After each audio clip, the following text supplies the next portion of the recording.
In our day and age, there are lots of experts. Now, not all of them wear a badge saying, hello, I'm an expert, but there are plenty around, and plenty of people who have spent a lot of time building a profile as an expert. And that really has become almost the manifestation of our time. But I am concerned that we have swung too far, and in particular that the pendulum has swung in our society and in all aspects of our society from what I think of as broadly gauged, multidimensional problem solvers to specialist experts, or people who at least define themselves as specialist experts.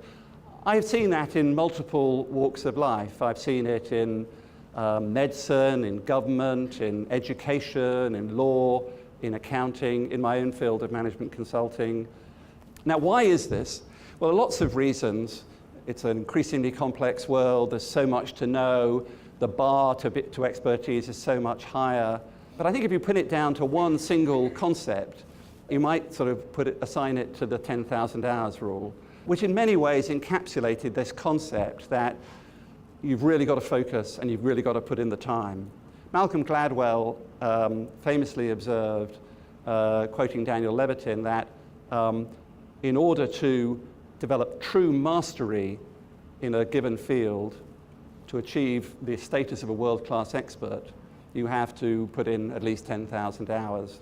I think that's undoubtedly true. I mean, it's really hard to argue with. Indeed, I suspect 10,000 hours is something of an underestimate of what it takes to achieve mastery, a word I'll keep coming back to, and certainly to achieve world-class expertise. And as I say, we should absolutely want people to put in that kind of time and commitment to develop that kind of expertise. The way I think of it is, you know, if you get on a plane and the pilot comes on the tannoy and says, delighted you're traveling with us, just have to tell you this is the first time I've actually flown.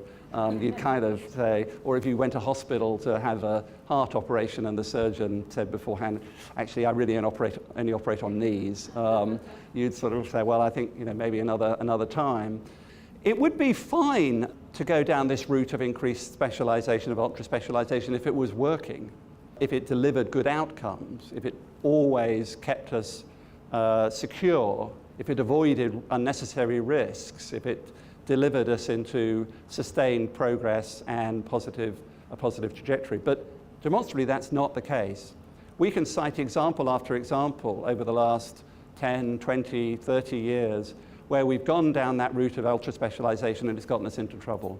And I think the 2008 financial crisis is the best example of all, when clearly I think all the experts agree, and all of us can see that we lost track of what was going on in our financial institutions, not just in the technical sense, but in almost the ethical and moral sense, lost perspective and lost control. And that's just one of the most important, if you like, of a series of corporate and economic disasters of the last 20 or 30 years, where you can see clearly the footprints of over-specialization, of people with technical capabilities that didn't have a broader perspective on what they were doing. Enron was both a technical and a criminal disaster and catastrophe, both for the company and for its employees and shareholders. The BP Deepwater Horizon disaster, similarly, a catastrophe of allowing specialist experts to govern. And most recently, and this continues, so we shouldn't feel like this is over, Equifax, almost according to the CEO, the now ex-CEO, came down to the failure of one specialist, one person. They had let the company depend upon one specialist to determine their security, or in this case, otherwise. So there's a trail here. There's a trend and a trail of bad things happening when we allow ourselves to become too dependent on specialist experts with insufficient managerial supervision, regulatory supervision, whatever it may be, but insufficient perspective about the implications of what's going on. And the problem about this is we kind of know about the limitations of expertise. It's not a great secret that experts make a lot of mistakes. It's particularly not a secret that they are bad at predicting the future, even, and sometimes especially in their own areas of specialist expertise. researcher after researcher has analyzed this phenomenon. The most expert person on experts is Philip Tetlock at the University of Pennsylvania, and he's done countless experiments to show that when you look to experts to predict the future, it's pretty much a 50-50 bet as to whether they get it right or wrong. Dan Gardner said when it comes to experts, their predictions are pretty much worthless. You can do better. And most famously, Daniel Kahneman, the father of modern behavioral economics, said that when it comes to making predictions about the future, you'd be better off with a quote-unquote dart-throwing monkey than an expert, hence the dart-throwing motif. So there's a lot of research and a lot of understanding that, and I think also an increasingly robust understanding of why that is.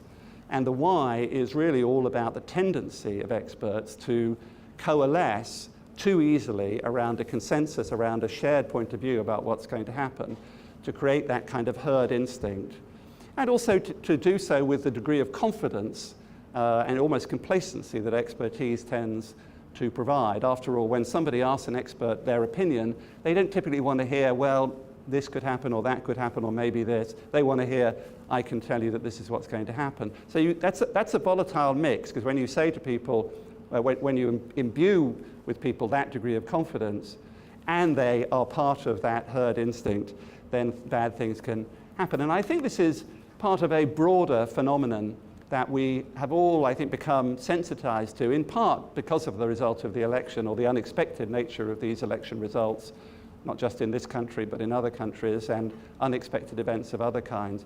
This echo chamber effect that we talk and listen to people with whom we already have a tendency to agree. I think it was historian Simon Sharma.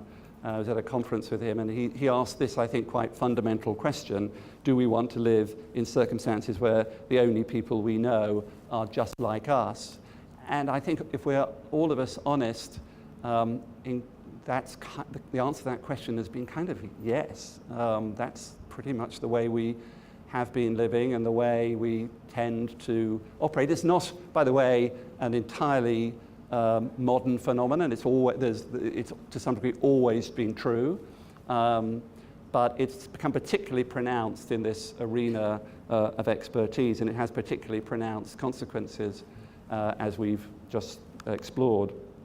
And even if this was all fine and the expert system worked and it delivered good outcomes and it was good at predicting the future and it was good at dealing with the consequences, we'd still have a problem. It would still be a difficult concept to sustain for the future of ourselves and our children and future generations, because it does have a tendency to keep getting obsolete, principally but not exclusively because of technology and the impact of technology.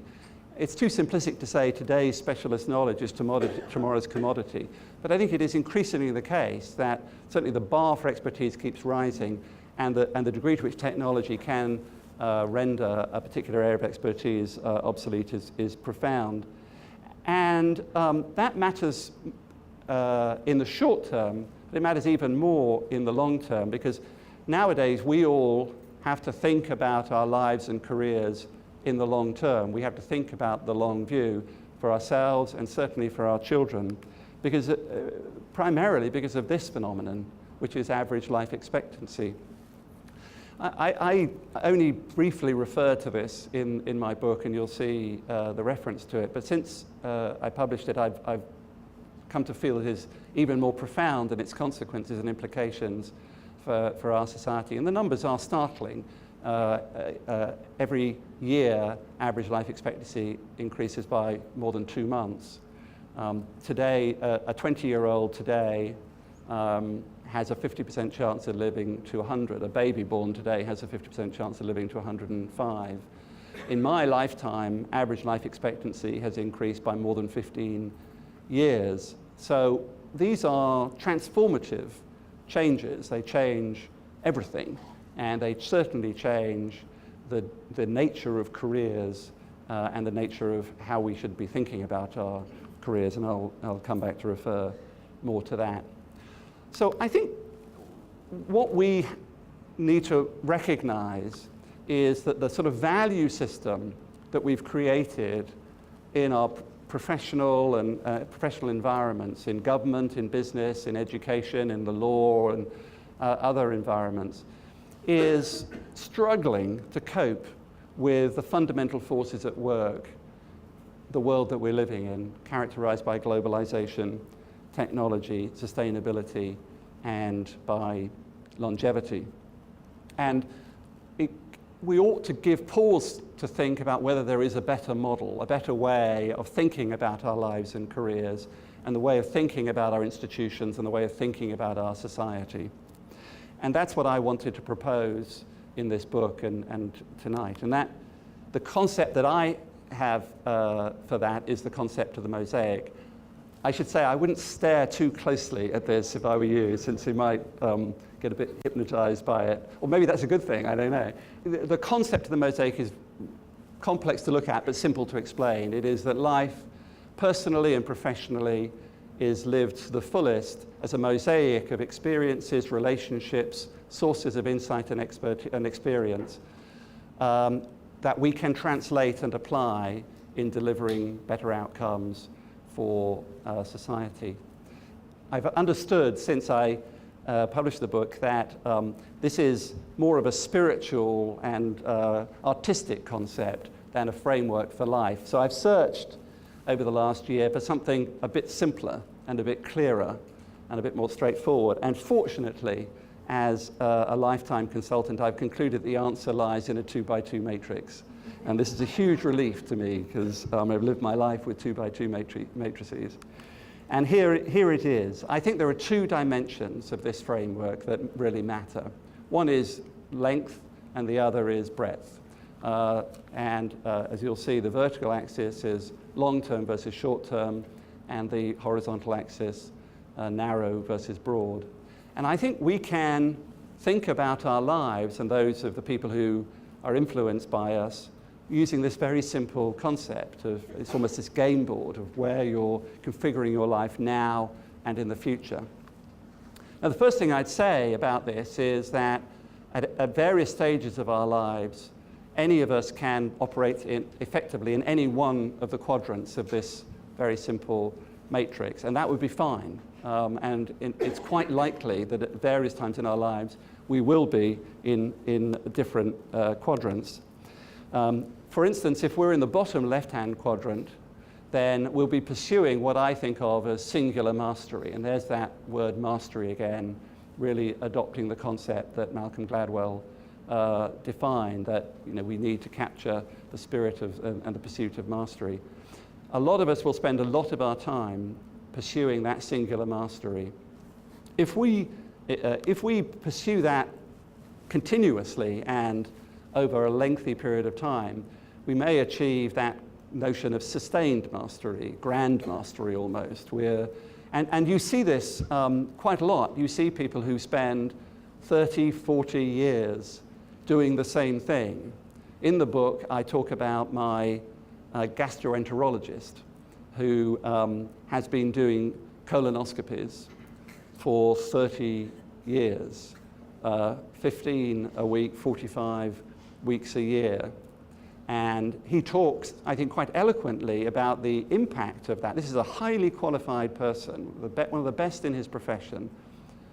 But in order to deliver the service that he is qualified to give, which is a valued service, he does the same thing, 15 times a week, 45 weeks a year for 30 years, and counting.